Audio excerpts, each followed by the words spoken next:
So one of the tips on how to, so a lot of people ask me, Mark, how's your baiting approach on dimmocks? And again, it depends on what peg you're in, depends on what we do. I've settled in the hut swim this morning, mainly because it's very convenient with the hut swim. Obviously we've got the hut there, which means if it does pour down, there's no need for bivvies and things like that. But on top of that, obviously this is the only swim you can park beside. It's the only swim as well. You can have either one angler with 3 rods or 2 anglers with 2 rods each. It's quite a big swim, it's quite sociable. Big reed bed at one end, like a weird lily pad kind of plants the other. And obviously we rake this out regularly, so it's a big clear trench all the way through. And this is probably where it's a pivotal main point.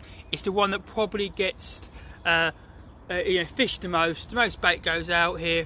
Lots of riding roach in this section and quite a lot of tench. So how do I bait it? So I stay very close in. You know, this pit, a lot of the fish and the carp and the cats seem to be quite tight into the edge. It's very weedy, there's big deep reed beds, and they seem to go around the perimeters in little circles.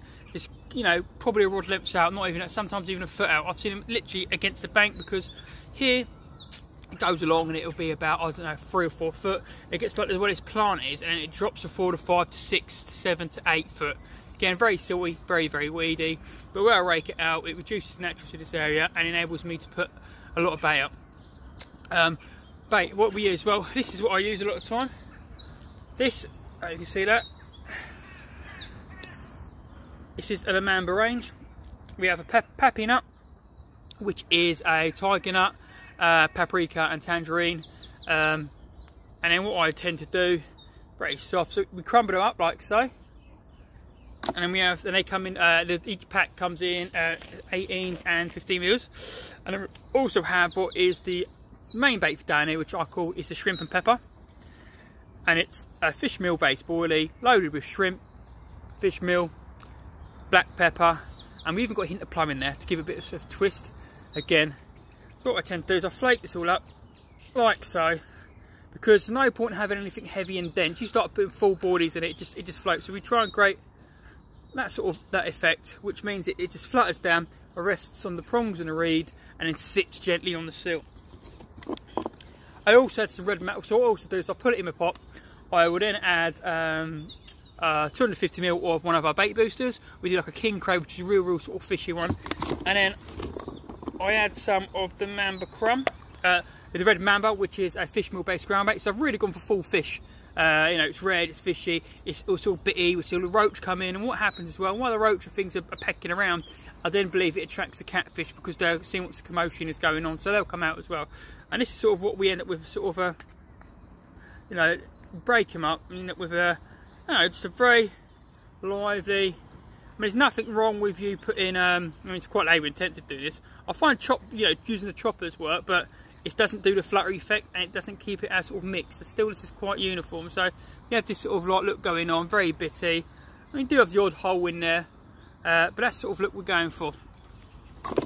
On top of that, what I also do is I will have things, so if I'm in like a silty area like high bank, it's very, very clear, there's not much reed, so I'll have a set where I'll have something like a shrimp and pepper, and then I have these are a mamba baits range. What is, these are unflavoured, so in the unflavoured range, and then I'll have it like a mini snowman balance, so I might go for like a white on top to create like a little snowman rig, like so. Boop. You know, sometimes we do toppers as well. The toppers, what they are, like an imitation corn. So where a lot of venues now are basically banning plastics, I've gone for these, and then it gives it the sort of little look that we're after, your classic. And on top of that, a final little thing I like to do. Another final little thing that I like to do is your good old 2 seconds. Excuse me. Is your good old classic maggots. I love fishing venue with maggots where I can. Down here, what I believe is, I mean these are mixed. Was down here with the kids the other day, but these are mixed.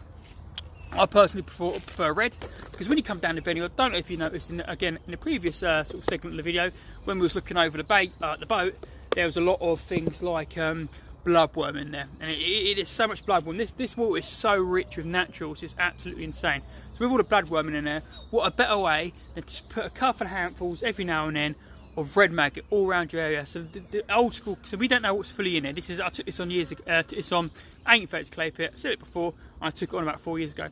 There used to be 30s in there back in the day, and a lot of them live in the reed beds, and they tend to, the fish tend to come out, and they, you know, they're silt feeders. They sift through the silt. They love a bloodworm. So, you know, if you're on a lake that's silty for the bloodworm, what a better bait to use than a nice bed of good old red maggots to imitate the bloodworm.